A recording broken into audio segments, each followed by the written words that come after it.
Hello there everyone, welcome back to another video. My name is Chen, and today we are going to be having a look at some news that has been out for a few weeks now, but for anybody that is a Blade and Sorcery fan and isn't aware of this, of the road to the next update, U11. So for Blade and Sorcery updates, for people that don't know, they are named usually U11 or U10, 12, etc. for the number of updates they are. So the current one that we're on now is U10, the next one is U11. So from the Baron here on the Steam news page, it goes down with a few little details of some new updates to Blade and Sorcery, of new mechanics and little details that we'll be getting. In this one right here, so the team's been fully working on U11, which is really good news to hear. And here's a little bit of a glance at some of the new things. So stealth. Stealth's been a really big thing in the dungeons area, which a lot of Blade and Sorcery players have been using or been trying to do just for the fun of it. And it's a very classic Blade and Sorcery example to those things that aren't supposed to be a thing that the Baron describes, because Blade and Sorcery isn't exactly such a big stealth game when you think about it. If you've played it, you know for a fact it's not a stealth game.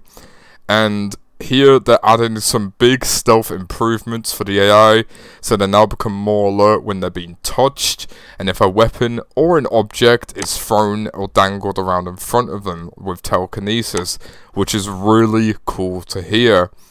Then sight is now based on the level of crouching, so if a player is crouching in the dark, it's much harder to spot the person than the AI will be able to see. Similar to bodies hidden in the dark will be less visible to AI, so they don't get alerted. Then, moving down, they also add, and of course this means will also become alert if any hear an ally yelling. But to counter this, here's something fun. So they haven't said anything, but as you can see right here, we'll be able to muffle AI's mouths, which is going to be really magical. So muffle enemies to get a proper stealth kill. Get some Assassin's Creed level sort of stuff here, which would be really cool. Next, we've got magic. So with magic, there's a ton of work to be done. A lot of stuff that still does need to be added to the game. But the last spell, which is called Soul, is unlikely to arrive until the U12 update, which probably will be like in a year or something, my predictions will be. But in the meantime, they're padding out missing mechanics for current fire, electricity, and gravity spells. And an example of this gravity spell right here, be able to levitate and fly with it, which I think's really cool. That makes a lot of sense. Gravity, flying with gravity, a gravity spell, that makes sense. A new little feature that they should add. But there's going to be a lot of whip on working on the magic, and I really can't wait to see what other effects they're going to leave for the magic staffs and whatever else to make a full mage gameplay. Next is a apparel system. I have ironically made a video on this where you get to be able to wear your own clothing. So if you miss the old clothing from U9 or like U8, which your character default automatically wears, this will give a full-featured chance to be able to put this on your character if you enjoyed wearing that. And if you want to keep it classic or something new, customize whatever you actually get to wear, and these gifts perfectly describe what's going to be coming. So you get like a shirt right there, the original shirt that we all wore. You can go and put that on, and then you've got gloves like that, which you'd be able to just like slip on and then clip on like that. Really simple and easy to do. Wearing of armor. There is already a mod of this which you can already use, but personally I think now that they're adding this as a main base game thing, this is going to be a popular option, adding a bit more to customization options, which I adore. And next, leading on to character customizations, there isn't a lot at the minute, if you've noticed. If you try to add anything else with your character customization, you will notice that there is just the main hair, few face features, height, that's about it, and skin color. So with this, it says another one of those things that has been on the to-do list forever.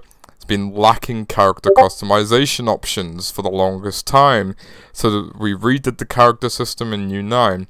While it is unlikely the scope of character customization from U7 will ever return due to technical reasons, may control characters, big long arms, messed up faces, etc., we wanted to at least have a selection of players and skin tones to represent different ethnicities, which I think's amazing. They're actually touching on this. They could have easily just said, no, we don't want this. But you know what? They're adding it, which I really love for people that want to maybe make characters that look a little bit more similar to them. And a little side note from this, they're working on official lore as well. So if you make a character, there could be some really cool official Blade and Sorcery lore.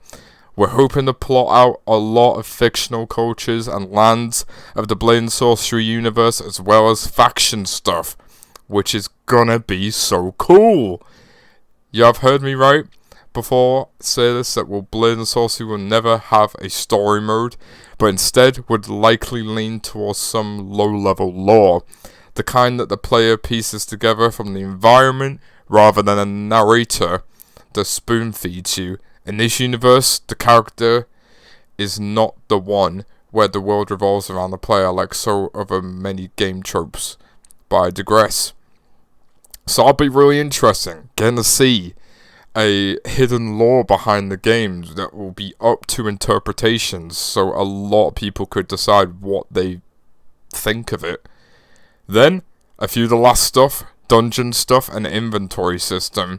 So an inventory system right here has been confirmed to be worked on for an official shop area and a crystal hunt game mode. That's going to be interesting to see more of that. And then it'll be an application here for collecting dungeon loot. And of course, knowing the Blade and Sorcery community, the ability to collect clutter is surely going to lead to a surge of game clips spotting all sorts of shenanigans. So with the dungeon stuff here, they're going to be adding in more little details like being able to close and open doors. Love it. And then visual effects will be improved with animation. So here's a little bit of a sneak peek with electricity looking a little bit more like electricity should. And gravity looking a bit more like a magical mage sort of spell. With the animations overhaul, they're finally beginning on doing that. The top hype changes coming from many people.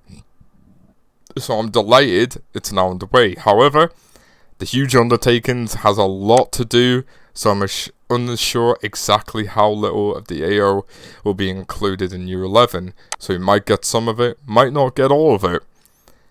So here's some different examples right here of some cool different animations that they're working on for the AI to make them a little bit more lifelike. And last of all, performance. If you've been following Blade and Sorcery development over some time, you'll know this is a perma task. However, we did want to reassure PCVR players that we'd always be pushing the graphics and effects at any overhead is countered by performance gains. New progress has been made in improving graphics for collisions, effects, and audio, as well as map optimizations to reduce any strain, increasing the graphics and effects. But apart from that, that is it for what we've got. There's a lot to take in there. Go back to any point in the video if you want to see any specific parts that you're most looking forward to. So 2022 should be an exciting time for Blade and Sorcery. And I've got to be honest, my most favorite feature that I am waiting for is the clothing and the muffling. But as always, let me know your thoughts and opinions down below. My name's Chen. Thank you so much for watching, and I will see you in the next one.